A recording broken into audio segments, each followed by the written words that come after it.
Naranasan niyo na ba ang tunay na stress-free na buhay? Yaong buhay na kalmado, payapa, at walang alalahanin. Nais kong ibahagi sa araw na ito para po sa inyo ang isang tulang panalangin. Isang popular na tula. Ang pamagat ay, "Slow me down, Lord." Slow me down, Lord.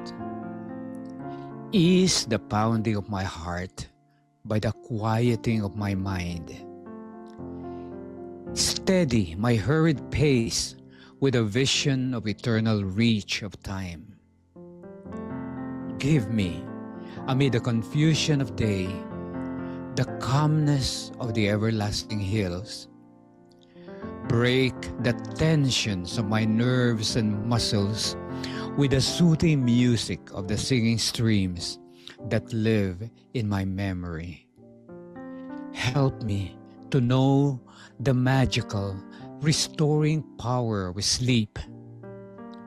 Teach me the art of taking minute vacations, of slowing down to look at a flower, to chat with a friend, to pat a dog, to read a few lines from the Word of God. Slow me down, Lord, and inspire me to send my roots deep into the soil of life's enduring values, that I may grow toward the heavens of my greater destiny. Amen. Magandang araw po sa inyong lahat. Ako po si Doc Rome Barrios ng Adventist World Radio. Samahan po ninyo ako dito sa Simula, Usapang Senior.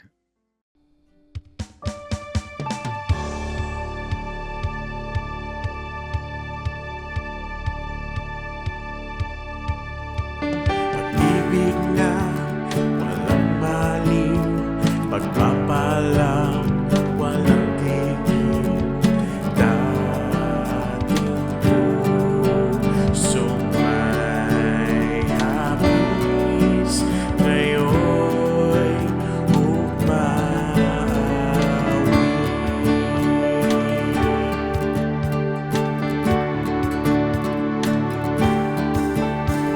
Ang araw mo'y sumikat na, liwanag ay laganap na. Ang habag mong biyaya, bagong tuwing umaga. Magandang araw po sa inyong lahat and amen to that beautiful poetry and at the same time a poem entitled Slow Me Down, Lord. Sana po ay nagpalakas ng ating nagpaganda at nagpapayapa ng ating araw ngayon.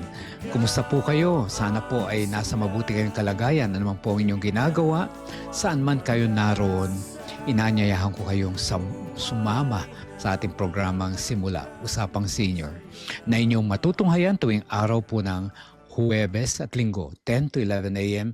dito lamang sa AWR 89.1 FM. Ako po ang inyong kaibigang senior sa Himpapawid, Doc Rome Barrios. At nais kong pasalamatan una sa lahat ng ating Panginoon sa pagkakataon na muli tayong magkakasama. Kaya saan man kayo, anuman ang inyong ginagawa at anumang oras dyan sa inyo, welcome po kayo sa program.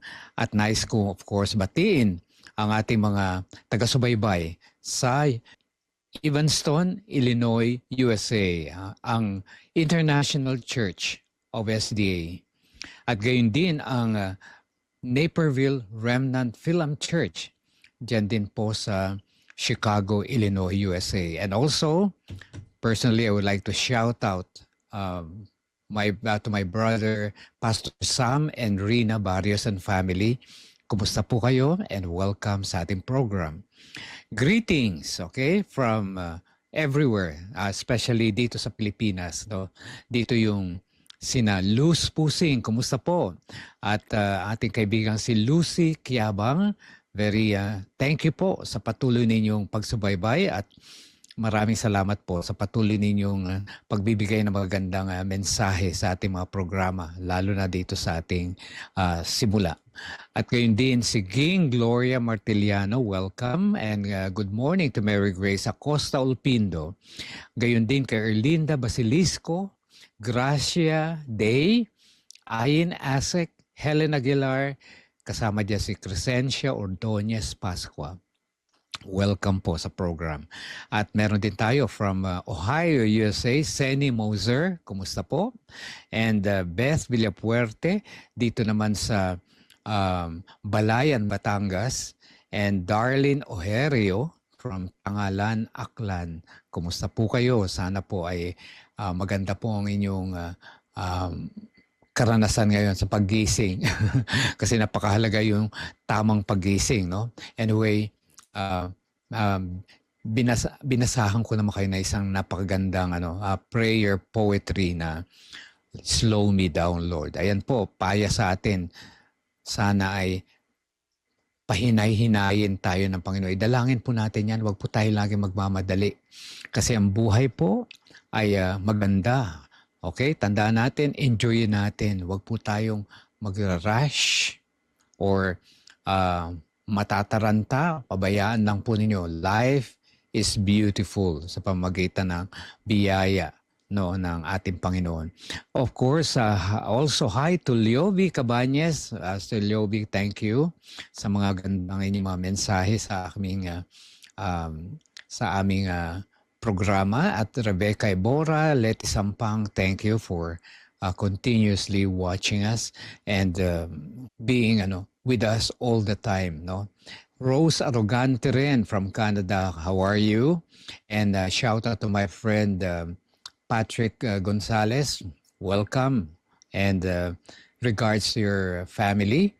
And then, of course, our Senior Citizens Association dito naman sa Silang, Cavite. Nandito yung ating mga patuloy na tawag dito, mapurok leaders po sila, no, ng Silang Senior Association. Si Liling Lumagda, si Absti, si Inday Onyate, Remy Bayan.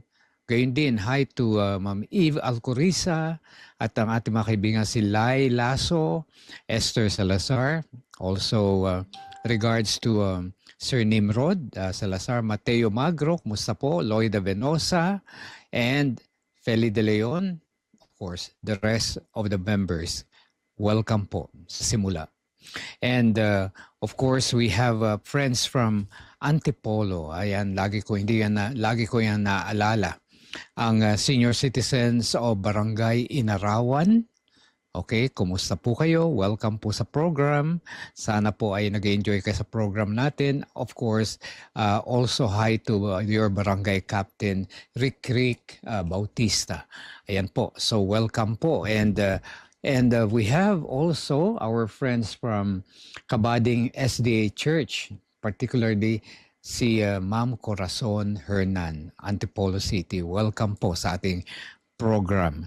Kumusta po? And then, of course, dito naman sa Morning View Seventh-day Adventist Church, ang ating home church, no, dito sa Puting Kahoy, Silang, Cavite, ang aming supporter. Thank you po sa lahat na inyong panalangin, sa lahat na inyong patuloy na encouragement sa ating programa. And I would like to say hi to Ma'am Ruth and Henry Galang. Also, si Ma'am Juliet Alcaraz and your hubby, kumusta po? And of course, all the members, thank you sa support. At meron din tayong mga kaibigan, no, na aking laging nakakasalamuha dahil sa napaka-active, no, in all senior citizens activity, no, at napakaraming mga plano at mga activities, pero sana po ay patuloy kayong pagpalain ng Panginoon sa inyong mga ginagawa. Ang Morning View Subdivision Cherobics Team. Okay? Salamat po sa inyong patuloy na pagsubaybay. At nais ko rin palang batiin ang ating kaibigan yan din sa Morning View si Pastor Polly Panganiban and wife Doris. Kumusta po kayo? At sana po magpagaling na kayong tuloy-tuloy at kami po ay natutuwa at nabalitaan namin na malapit na kayong ma-discharge sa hospital. Okay, welcome po and thank you. Praise the Lord. At nais ko rin, of course, batiin ang aking mga kaibigan sa National Museum of the Philippines, si Bel Pabunan, si Carol Magdaleno, nandyan din mga kasamahan nilang sino pa nga nandun? Nandun si Ina, nandun at lahat na kayo dyan sa National Museum. Hindi ko na maalala yung mga pangalan na wala sa aking memorya. Pero sana po ay patuloy kayong sumubaybay sapagkat ang ating programa ay preventive side of medicine. Ibig sabihin na wala po tayo sa curative. Pero ang mahalaga rito ay nabibigyan kayo ng informasyon at magandang payo, paalala, no, para po sa atin, hindi lang po sa mga senior, para po sa ating sarili. Lalo na itong panahon na ito na napakaraming challenges na po at shall we say yung resiliency. Ang tawag diyan ay yung panatag tayo at matibay ang ating mga shall we say, yung haligi, yung mga pundasyon natin. Kasi po ang ating programa simula, ibinabalik po tayo sa foundation, sa simula. No? Kasi lahat po ng ating nararanasan ngayon ay may magandang pinagmulan. Okay? Ano po yung pinagmulan? Ayun po yung pinagmulan natin na mula sa ating manlalalang. Kaya ang ating programa simula. Kaya po naman simula, pag tayo po ang kasalukuyan natin ay nanggaling sa nakaraan. At yung ating kasalukuyan ay pupunta naman tayo sa future. Pwede naman tayong magsimula. Okay, so lahat po ng bagay, napakahalaga na binabalikan natin. Ayun po yung pinaka konsepto ng ating title, no? Ibig sabihin, babalikan natin ang pinagmulan kasi doon natin makikilala, mauunawaan bakit ang mga bagay-bagay ay ganito ngayon. Dahil nung pasimula, ang Diyos. Nang pasimula, nilalang ng Diyos ang langit at lupa. Napakaganda. In the beginning, God. Doon pa lang sa pasimula, nandun na ang Diyos. At ang pinakamagahalaga, hanggang sa katapusan, nandun pa rin ang ating Diyos. Kaya ang ating Panginoon ay kita ang buong larawan. Kaya yung ating mga nararanasan at nakikita ngayon, kung magkamisan, limitado. Pero tandaan natin, ang pasimula ang Diyos at siya rin ang katapusan, the beginning and the end, the first and the last, at nakikita niya yung buong picture. Dahil siya lumalang sa atin. So napakahalaga po yan. Yan po ang ibig sabihin ng simula. At ang ating usapan ay of course, hinahanda naman natin ating mga sarili, lalo na sa mga senior. Pero bago po tayo maging senior, di ba, kabataan muna.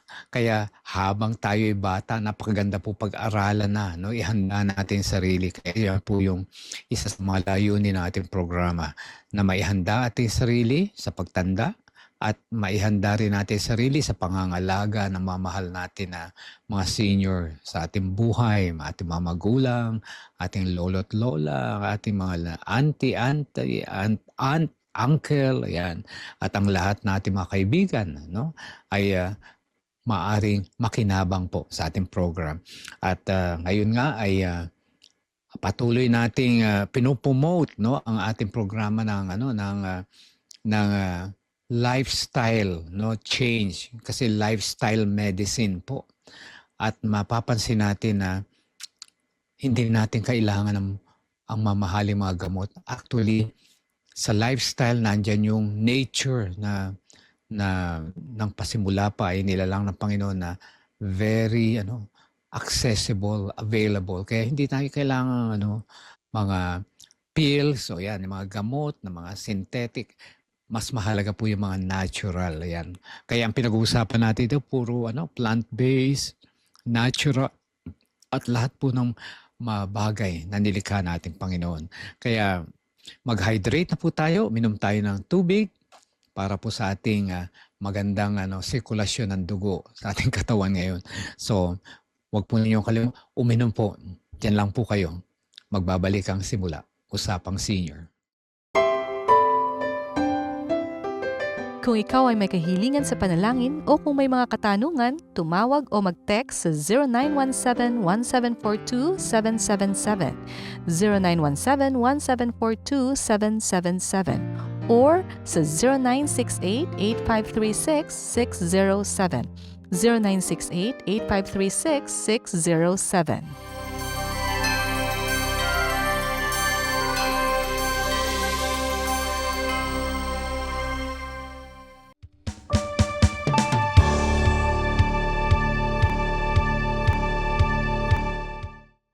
Patuloy po kayong sumusubaybay sa programang Simula, Usapang Senior. At napakahalaga po na maibalik natin yung ating pinagmulan when it comes to tinatawag natin power to choose. Alan, nilikha po tayo sa imahe natin, Panginoon, para magkaroon tayo ng karunungan, no? Binigyan tayo ng karunungan, pag-iisip natin, Panginoon, na hindi tayo kinakailangan pipilitin o i-coerce o yung anong tawag diyan, gagawing sapilitan, Hindi po. Tayo binigyan ng Panginoon ng power to choose to obey. Ayan po yung binigay niya sa ating unang mga magulang, na ayaw ng Panginoon na robot tayo, Kasi ang gusto niya ay galing mula sa ating puso't kaisipan kung tayo'y sumusunod sa Kanya. At kung ating siyang minamahal, kinakailangan galing sa atin. Kaya naalala niyo yung kwento na ating mga unang magulang na nung magkasala, Kasi binigyan sila ng pwede kayong pumili. Ito yung dapat yung kainin, pwede yung kainin lahat. Pero itong isa, wag na wag kasi kayo'y mamamatay. Okay? Pero pinili pa rin, Kaya nagkasala sila, anong ginawa ng tao? Nagtago na sa Diyos. Nahiya na, nahiyan sila kasi nakita nila mga sarili na hubot-hubad, Dati kasi wala silang kasalanan, wala silang malisya, di ba? Dahil yung kanilang pagkatao ay na babalutan ng kaluwalhatian ng Diyos, walang kapintasan, di ba? Ganun po yung kanyang kalagayan. Kaya nung nagkasala sila, ang tao mismo ang nagtago sa Diyos, nahihiya, dahil nakita nila yung kanyang kahubaran. At ang nakakatuwa, ang Panginoon pa ang naghanap sa kanila at nagtanong, Ibig sabihin, nag-initiate pa ang Panginoon na hanapin at hinanap siya, "Where art thou? Nasaan ka, Adan?" Pero alam naman niya na nandun sila, Adan, nakatago lang. Pero bakit pa siya nagtatawag, hinahanap? Para makita niya na meron tayong pagkusa, na lumapit sa Kanya at manggaling sa atin kung gusto man lang nating muli siyang makaulayaw, makasama. Kaya napakaganda. Ganun po lagi ang paraan ng Panginoon. Laging siyang naghahanap sa atin, nauuna. Kasi kung tayo, hindi natin siya hahanapin at hindi natin siya maaalala sa dami ng ating mga, shall we say, mga sa ating buhay. Hindi natin naalala ang Diyos. Hindi nga natin naalala na ang lahat pala ng bagay ginawa ng Diyos. Dapat pasalamatan natin ang Panginoon pala ay darating muli. Hindi nga natin naiisip yun. Pero narito ang ating Panginoon na binigyan tayo ng power to choose, pagpili ng pagsunod. At may isang pelikula noong 1980s or 88 yata or 87 na ang title ay tinatawag The Truman Show. Ayun po yung Truman. Pangalan po yun ng tao, si Truman. Ang buo niyang pangalan, Truman Burbank, doon sa pelikula. At paborito ko yung artista doon si Jim Carrey. At napakagandang pelikula dahil si Jim Carrey kilala sa komedyante, no. Pero dito nagkaroon siya ng serious na acting. At alam niyo yung kwento noon, no? Yung Truman Show po, ganito yun. Na mula pa ng pagkabata niya, para na siyang dinevelop. Actually, successful, may pamilya, tapos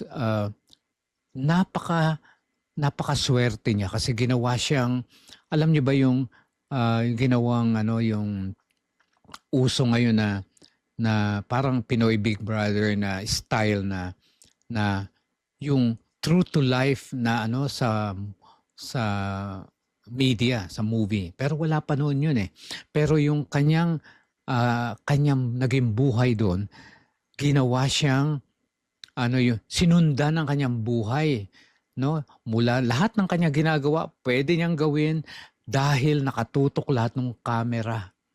Ang tawag niya, anong ang tawag natin diyan na okay, nalimutan ko na type ng movie na yung true to life, no? Na susundan ng yung pamumuhay araw-araw. Para na rin yung mga nagba-vlog, no, na sinusundan yung buhay ng isang tao, na isang pamilya. Yun po yung nangyari sa kanya na talagang lahat pwede niyang gawin except one. Hindi siya pwede mag-decide sa sarili niya. Dahil susundan niya lahat yung script na ginawa ng producer ng pelikulang yon. Dahil wala siya dapat input dun except gawin lang niya yung gusto niya. Pero wala siyang power to choose ng sarili niya. Araw-araw ng kanyang buhay, ayun ang ginawa, nasa siya? Nasa mundo siya ng social media, yung buhay niya, lahat alam ng mga tao, pinapanood siya naman natural lang, kaya ano pang ang gawin niya, nasusundan siya, no? Pero dumating ang punto na naramdaman niya, hindi na siya nagde-decide. Lahat lang, yung mga camera, mga technician, scriptwriter, sila na director, sila lahat na nagdi-direct sa kanya. No? Ayun na yung naging buhay niya. Pero one time, lumabas sa kanyang kaisipan, no? Dahilan sa iba niya rin kaibigan, na nagkaroon naman siya na mabuti mga kaibigan na pinadama sa kanya. Di mo ba alam, sikat ka nga, pero wala ka namang freedom. Wala kang pagpili. Kumbaga sa robot kanila, ikaw yung sumusunod sa gusto nila. Wala kang kalayaan na mag-decide sa sarili mo. Kaya, ayun, na-realize siya ng bandang huli. Ay, unti-unti siyang lumabas sa dome. At ayun po yung ending nun na na-realize niya, sabi niya, kung hindi ho tayo magkita uli, sabi niya sa mga viewers niya, pwedeng sabihin kong good morning, good afternoon, good evening. Bahala na tayo magkita uli. Ibig sabihin, umalis na siya doon sa preso, no, na kinalalagyan niya dahil gusto niya magkaroon ng freedom to choose. Kaya nagkaroon siya ng willpower. Kaya yun po yung kwento na yun. Kaya dito sa ating buhay, although pelikula lang yon, fiction, pero pwede yung very relevant sa ating panahon, di po ba? Na kumbaga minsan ay alipin tayo ng mga bagay-bagay na sa ating mundo, no, sa ating buhay. Wala tayong sarili, pero hindi ganoon ang pagkalikha sa atin ng Panginoon. Tandaan natin yung nagkasala ating mga unang magulang, no? Kayang-kaya ng Panginoon na i-program sila na para hindi na sila nahihirapan, napipili. Hindi, ayaw ng Panginoon nun. Ang gusto ng Panginoon ay ma-preserve yung kanilang individuality, no, na binigay ng Diyos. Ayaw ng Diyos na maging robot tayo, na sunod-sunuran, wala na tayong pagpili at hindi na tayo nag-iisip, kasi pag hindi tayo nag-iisip, wala na hindi na tayo namimili. Ayun na yun, nakaprogram, di ba? Yung mga robot, di ba ganon? Pinoprogram. Kaya mga robot, kino-clone daw, sabi nila nakaprogram na lahat yan. Wala na, hindi naman sila sa sarili nila. Pero anong problema ng mga technology o kung robot? Ang problema sa kanya sa robot, hindi siya marunong mag-analyze sa sarili niya. Hindi niya alam kung sino siya. Basta, ang alam niya, may tao na may kumukontrol sa kanya na hindi naman niya, wala naman siya magagawa. Isa pa, ang mga robots, hindi nagde-decide. Hindi sila makadecide, no, sa sarili nila. Dahil pinogram lang naman sila kung ano nilagay ng mga tao na nag-program sa kanya, ayun ang isip lang niya. At gayon din, ang robot, sabi nila, nakaka-resolve ng problem. Hindi po totoo yun. Dahil unang-una, ang robot ay hindi nakaka-discern ng emotion, no? Yung pakiramdam.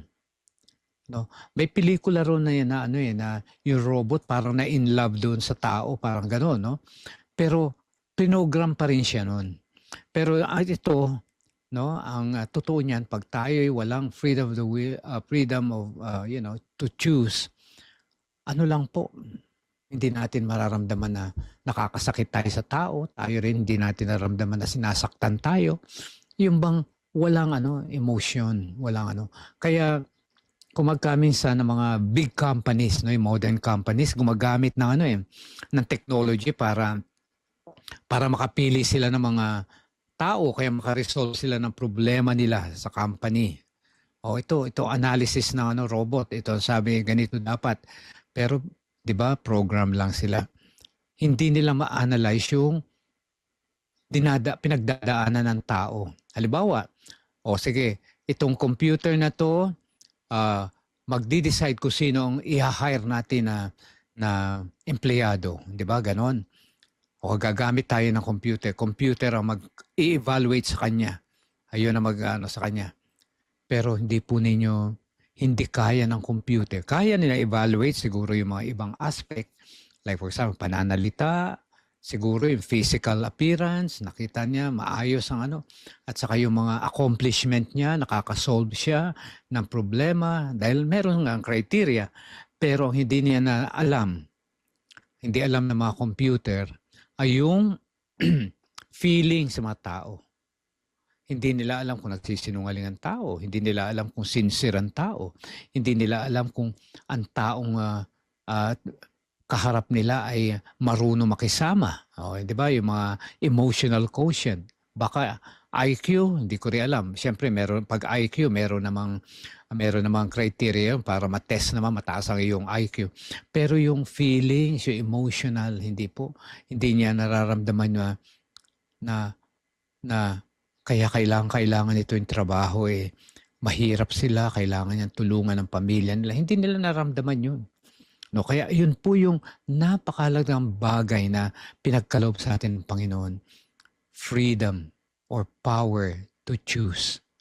No? Kaya ang ating unang mga magulang, nagkasala sila, pero hindi sila pinilit ng ating Panginoon. Ganon din kahit si Lucifer, 'di ba, nagkasala siya sa langit. At naging siya ambisyoso at gusto niyang kunin yung posisyon ng Diyos, no, at ang kanyang anak.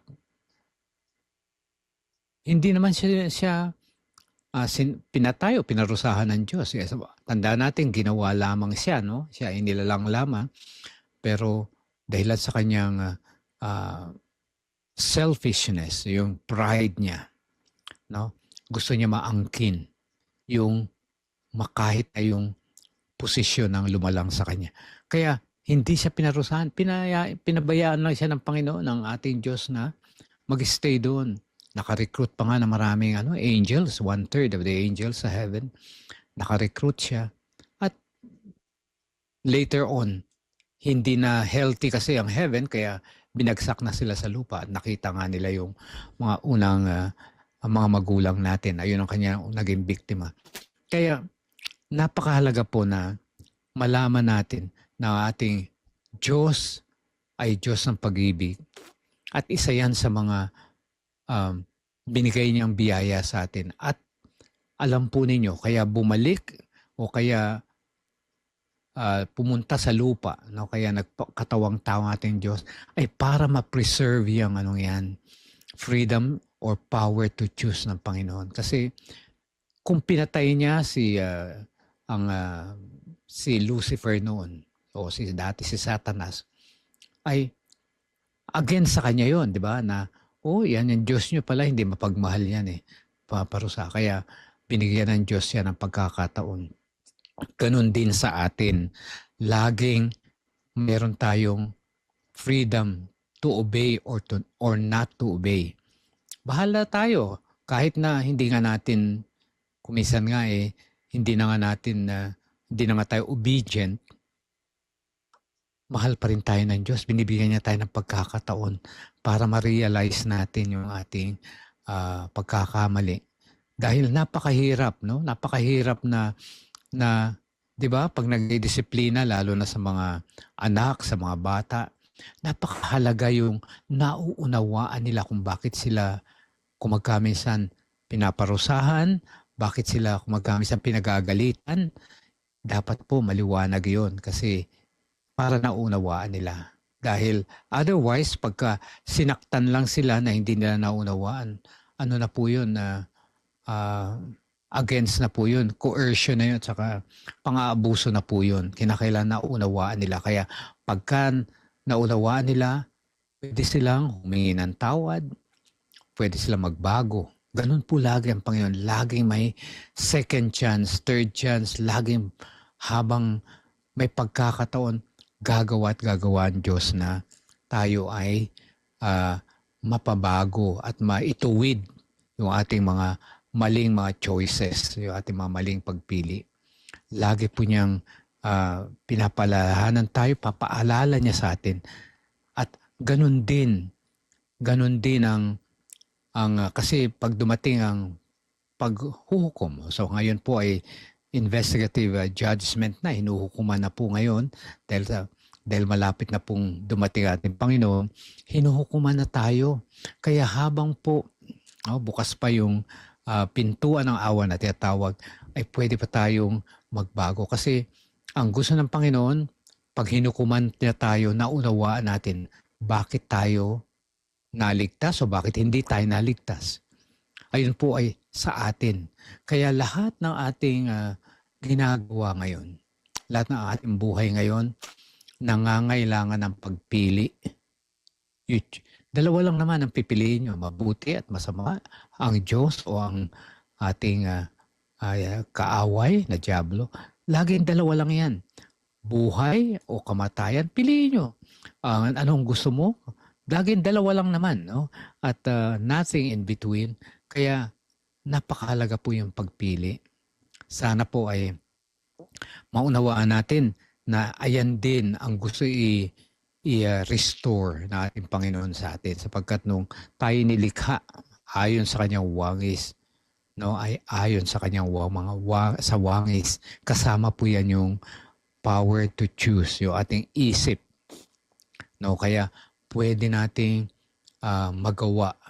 Kaya yung ating minimiti ay yung maibalik, no, maibalik natin yung nature natin ng pasimula, yung character ng Diyos hanggang, okay, tinatawag na mag-glorify na tayo hanggang pag ngayon, no, kapag natutunan nating tanggapin, magkakaroon po tayo ng reward sa uli, yung glorification sa ikalawang pagdating natin, Panginoon, at dadalhin tayo doon sa langit na bayan na kanyang ipinangako sa bawat sa atin. Okay, di ba? Napaganda po. Kaya itong power to choose po ay napakahalaga sa atin. Kaya ang totoo niyan, wala po tayong pwedeng isisi. Kasi nung nagkamali si Adan at si Eva, sabi ng babae, ito ho kasi yung ahas tinukso ako. Oh, sabi kay Adan pala, kasi ho ito, ang babae po yung binigay niyo sa akin ay, ah, na ano po, naiano niya ako, nainganyo niya ako. Sabi naman ng babae, kasi po yung ahas tinukso ako. So walang turuan. Ang totoo po niyan, lahat ng consequences sa ating buhay, ayan po ay dahilan sa ating pagpili. Tama po ba? Kapag ano po yung ating like for example, ang ating pangangatawan, 'di ba? Nangangailangan ng kalusugan. Binigay ng Panginoon ang lahat ng bagay sa nature. Yang gulay, prutas, ay original nandyan, accessible at pwede nating gawin. Pero hindi ipipilit ng Panginoon yan. Tayo ang masusunod. Kung gusto natin lumakas ang katawan natin, piliin mo yun. Ganun lang po simple yan. Kung ano man ang ating nagawa, halimbawa, yung mga gumawa ng krimen, hindi na pwede isisi yan dahil inudyukan ako. Pwedeng naudyukan pero ang pagpili po ay sa iyo yun, ikaw yun, choice mo yun. Kaya wala kang pwedeng sabihin, siya kasi pinilit niya ako. Kahit mapilitin ka pag hindi mo naman pinili, hindi po ba? So yun po yung napakagandang at ayan pong power of choice. Iisa lang po ang niyan, ang source niyan. Dahilan sa ang Diyos ay pag-ibig. Tandaan nyo yun. Dahilan sa ang Diyos ay pag-ibig, binigyan niya tayo na pagkakataon na pumili.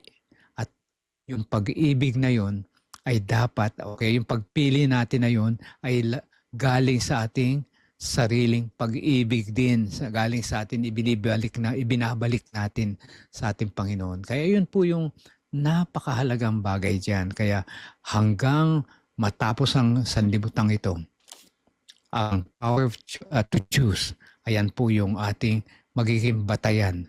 Kung tayo'y mananagumpay, o ibig sabihin kung tayo'y mapapasa ating Panginoon sa huling kapanahunan o sa huling panahon o wala sa Kanya dahil po sa pagpili natin. Sana po naunawa na natin at nais kong basahin sa Philippians chapter 4, 6 and 7. Sabi niya, Philippians 4, 6 and 7. Ito po yung Tagalog Bible. Huwag kayong mabalisa sa anumang bagay, kundi sa lahat ng mga bagay sa pamamagitan ng pananalangin at pagsamo na may pagpapakasalamat at ipaalam ninyo ang inyong mga kahilingan sa Diyos. Open po ang Panginoon. Kaya kung ano man ang inyong nagiging problema, lumapit po tayo. Tumawag po tayo sa Kanyang pangalan. At pangako niya, sino man tatawag sa Kanyang pangalan ay maliligtas. Sa verse 7, Philippians 4, 7, at ang kapayapaan ng Diyos na hindi maaabot ng pag-iisip. Napakahalaga yun, na yung makakaranas tayo kapag tayo nasa Panginoon, yung kapayapaan daw natin, ay hindi kaya natin isipin. At mag-iingat ng iyong mga puso at mga pag-iisip kay Kristo Jesus. Ayan po. So, ayan po yung kahalagahan ng power to choose. Sana po ay pinagpala tayo sa ating pag-aaral ngayon. Diyan lang po kayo magbabalik ang simula. Usapang Senior.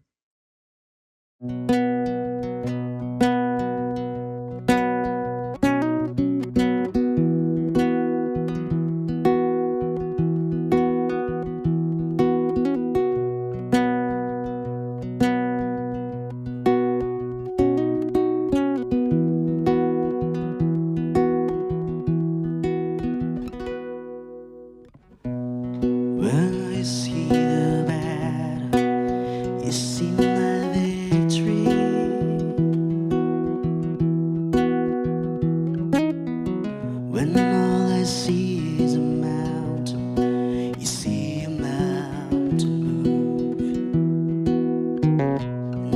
as I walk through the shadow, your love surrounds me.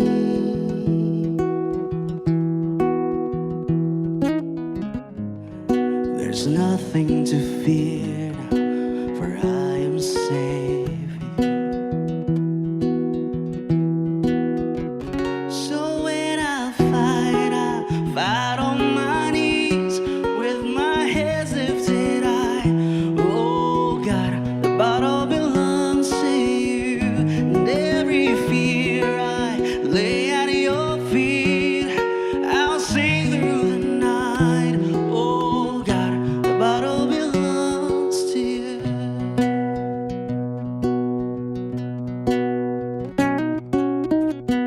Belongs to you. And if you are for me, who can be against me?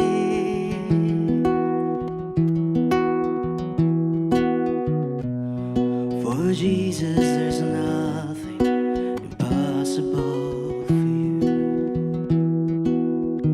When all I see is a ashes, you see the beauty. Thank you, God. When all I see is a cross, God, you see the empty tomb. So when I fall on my knees with my head lifted high. Oh God, the battle belongs to you, and every fear I lay at your feet. I'll sing through the night. Oh God, the battle belongs to you. Almighty fortress, you go before us. Nothing can stand against the power of God. You shine the shadow, you win every battle. Nothing can stand against the power of our God. Almighty fortress, you go before us. Nothing can stand against the power of our God. You shine in the shadow, you win every battle. Nothing can stand against the power of our God.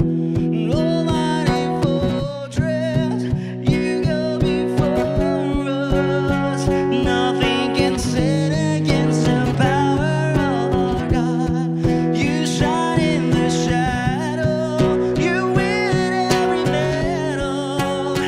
Nothing can stand against the power of our God.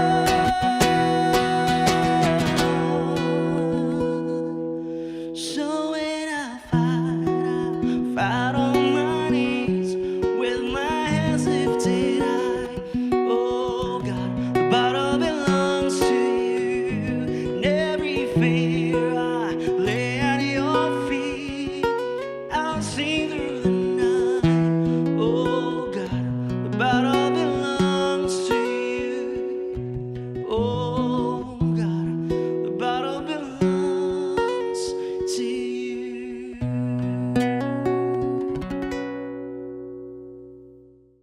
Welcome back po sa ating program Simula Usapang Senior tuwing Huwebes at Linggo, 10 to 11 a.m. Dito lamang sa AWR 89.1 FM. Ako po ang iyong kaibigan sa Himpapawid Senior Citizen Doc Rome Barrios.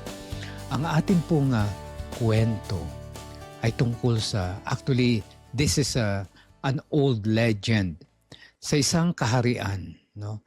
Ang hari ay nag-decide at tinawag ang kanyang pinakamabuting musician. At sabi niya, nais kong gumawa ka ng isang family room, music room ng family. At ayun nga, dahil ang gusto ng hari ay gusto niya nakagather yung kanyang pamilya at makikinig ng musika. At ang ginawang sentro ng musika, no, ng musician na ito ay yung harp. Okay? Alam niyo yung harp, yung malaking harp na string instrument.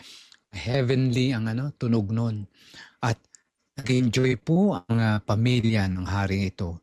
At naging regular na na na gathering at bonding ng pamilya yung nasa music room sila, nakikinig sila ng music na harp.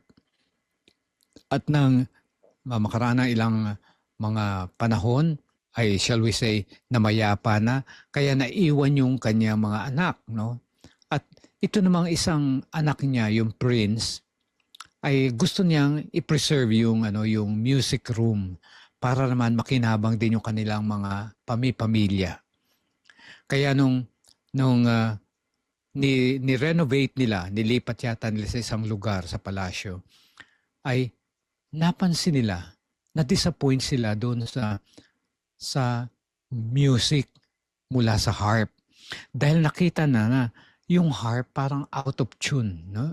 In discord, ibig sabihin sintonado na. Yes. Kaya ang ginawa nila ng prince, tinawag niya yung magagaling na mga musician para ayusin yung harp, no? Para ma-tunein yung harp.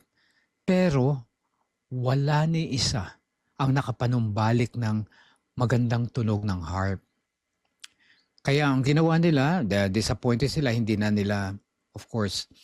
sila nag-enjoy ngayon as a family para makinig ng harp music. Kaya one day, isang stormy day daw, may isang stranger na naligaw sa kaniyang palasyo at tinanggap niya dahil walang matutuluyan. Kaya nung nando sila sa palasyo, nakita nung stranger yung music room na napasukan niya. Sabi niya, bakit nakatakip yung harp, tinatakpan? Sabi, napansin niya yung harp may nakatakip na, hindi na ginagamit. Sabi ng prince, kasi po talagang out of tune na po siya. Napakarami na namin pong tinawag na mahuhusay mag-tune ng harp. Pero wala pong nakagawa na maipabalik ang ganda ng tunog ng harp na yan. Sabi ng stranger, pwede ko bang subukan na ako mag-tune ng harp ninyo? Natuwa ngayon ng prince, kaya pinabayaan niya. After a few hours, naibalik, naririnig niya, napakaganda na ng tunog ng harp. Naibalik nung kanyang stranger na kaibigan. Sabi niya, tuwan-tuwa siya. So hindi niya napigilan na, of course, magpasalamat. At tinanong niya, Sir, pwede po ba malaman paano niyo nagawang maibalik ang tamang tunog ng harp ng palasyong ito? Sabi ng estranghero, alam po ninyo, simple lang po yan. Kaya po naibalik ko sa tamang at wastong tunog, magandang tunog, heavenly sound ng inyong harp ay dahil po ako ang gumawa ng harp. Nakita po ninyo? Ang ibig sabihin na ang ating buhay ay parang katulad ng harp. Minsan nagiging sintonado, di ba? Nagiging out of tune dahil sa marami tayong marahil na hindi nagagawang mabuti. Out of tune talaga tayo. Tapos discord, ay ibig sabihin niya may discord sa ating buhay. Ayun yung tinatawag na may factory defect sa ating mga buhay. Pero sino ang kailangan natin? Kailangan natin ng tuner. At walang ibang tuner kundi ang ating Panginoon. Bakit? Sapagkat siya ang nakakaalam ng ating katauhan o ng ating nature dahil siya ang gumawa sa atin. Di ba? Katulad ng inventor ng sasakyan. Kapag nasira yung sasakyan na yan, sino tatawagin mo? Ibang tao ba o ibang technician? Hindi. Yung gumawa. Kasi siya nakakaalam ng paano niya ginawa. Kaya malalaman niya kung ano ang magiging diferensya. Ganon din tayo sa ating Panginoon, mga kaibigan, na walang ibang makakapagpabago sa atin, makakaayos na ating buhay, makakaayos na ating pagkatao, na ating mga pag-uugali, kundi ang ating Panginoon. Dahil kilala tayo ng ating Diyos dahil siyang lumalang sa atin. So, sa ano pa mo ang kalagayan natin kapag tayo ay nagkaroon ng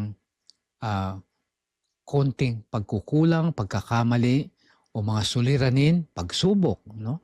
Wala pong ibang makakaayos niyan kundi ang ating mahal na Panginoon.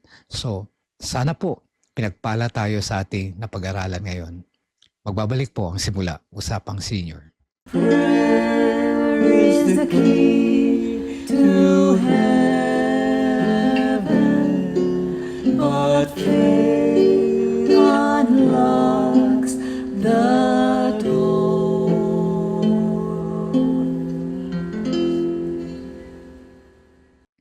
Purihin po ang Panginoon, tayo po ay dumako na sa ating oras ng panalangin at sa ating prayer time, nais nating ilapit, no, yung ating mga listahan, no? May mga pangalan tayo na lagi nating inadalangin. Sana po ay kung kayo may pagkakataon, isama rin po ninyo sila. Kung sino po ang inyong matatanda ang mga pangalan, pakisama po sapagkat kapag ang tayo ay taimtim at totoo sa ating kahilingan sa Panginoon, sabi niya ay ilapit natin sa pamagitan ng pananalangin at pasasalamat at hindi tayo tatanggihan at kailanman laging nakikinig sa ating Diyos. So ngayon po ay inanyayahan ko kayo na samahan ako sa isang panalangin. Mapagpalang Diyos na makapangyarihan sa lahat, purihin ang iyong dakilang pangalan sapagkat ang lahat ng karunungan at lahat ng kapangyarihan ay mula sa inyo. Sa oras na ito, Ama, maraming salamat po sa pagkakataon na patuloy niyong ibinibigay sa amin na kami ay nakakalapit at kami ay nakakatawag sa inyong pangalan. Salamat po sa inyong pangako na sino man ang tatawag sa inyong pangalan ay inyong pakikinggan at magtatamo ng kaligtasan. Sa oras na ito, salamat sa buhay at kalakasan na patuloy niyo ipinagkakalob sa amin. Ang bawat sa amin ngayon, Ama, ay lumalapit na may pananampalataya na ikaw ang tunay at makapangyarihang Diyos na nakakaalam ng lahat ng aming pangangailangan.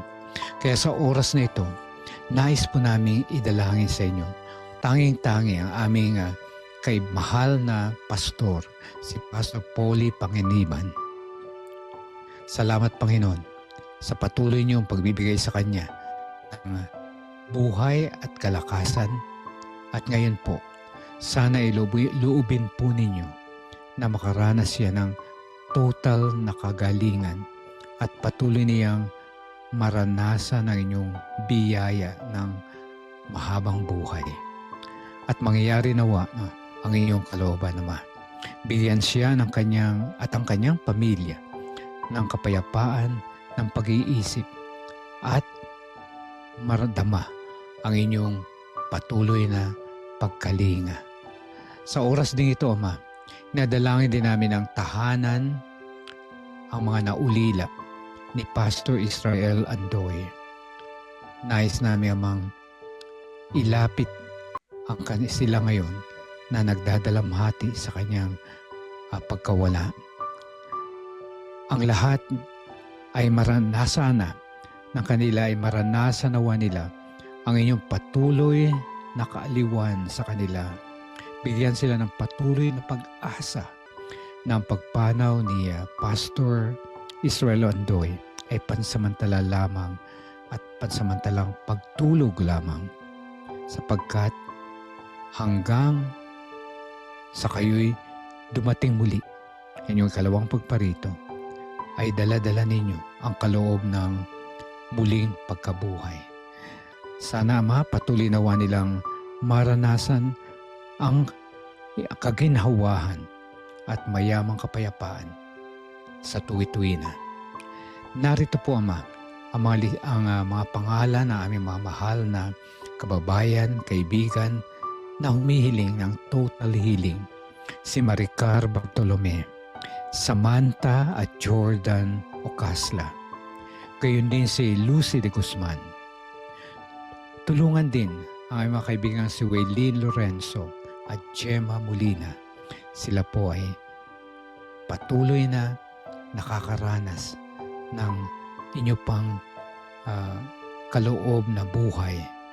Kaya nais po namin, Ama, loobin nawa ninyo na magkaroon sila ng tuloy-tuloy na kagalingan sapagkat kayo lamang ang makapangyarihang Diyos na magpapagaling ng lubos sa kanila. Tulungan sila at ang kanilang mga pamilya, mahal sa buhay, na maranasan patuloy ang inyong malapit na pakikisama sa kanila. Pagpalain din ang aming kaibigang si Ver Arrogante. Patuloy namin siya inadalangin naman na palakasin ang kanyang spiritual na buhay at higit sa lahat patuloy na maglingkod sa inyo at tanggapin ang lahat ng mga pagpapala na may pagpapasalamat at higit sa lahat na may pagtitiwala sa inyo. Tulungan din ang aming kaibigan si Patrick Gonzales, ang kanyang pamilya, kanyang may bahay at ang kanyang anak, ang kanyang mga negosyo. Hinihiling niya, Ama, na nawa pagpalain siya at maging pagpapala rin siya sa kanyang mga tao na gumagawa at pinaglilingkuran siya. Tulungan din ang Bayoyong Basista SDA Church sa Pangasinan. Ang iglesyang ito ay patuloy na bumabangon at palakasin ang kanilang pananampalataya at gamitin ang iglesyang ito, ang lahat ng mga miyembro, na maging ilaw at higit sa lahat mabuting mga halimbawa ng inyong pag-ibig, ng inyong kapayapaan at ng inyong kaligtasan. Marami pa kami, Ama, na nais hilingin sa inyo. Narito ang bawat isa sa amin. Kayo ang nakakakilala at nakakaalam na aming mga kalagayan. Ano man po ang aming pinagdaraanan ngayon, natagubili namin sa inyo at tulungan ang aming mga mahal sa buhay, ang aming mga pamilya, ang lahat ng aming mga panukala, natagubili namin sa inyo. Ikaw ang mangyayari nawa niyong kalooban at ang lahat nawa ng aming mga plano ay maging kasang-ayon sa inyong kalooban. Tulungan din ang programang simula.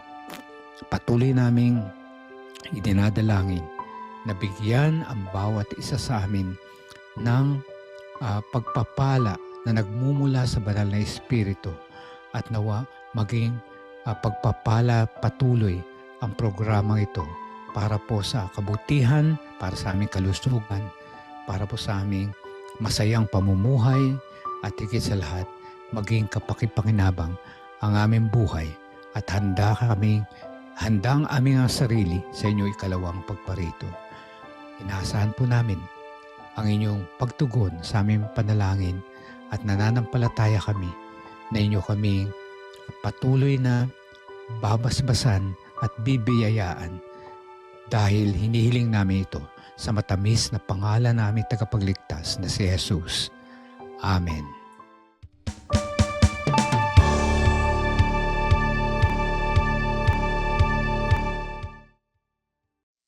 Purihin po ang Panginoon sa pagkakataon pinagkaloob na tayo muli nagkasama kahit sa sandaling panahon sa ating programang simula, Usapang Senior, na inyo pong matutunghayan tuwing araw ng Thursday and Sunday, 10 to 11 a.m.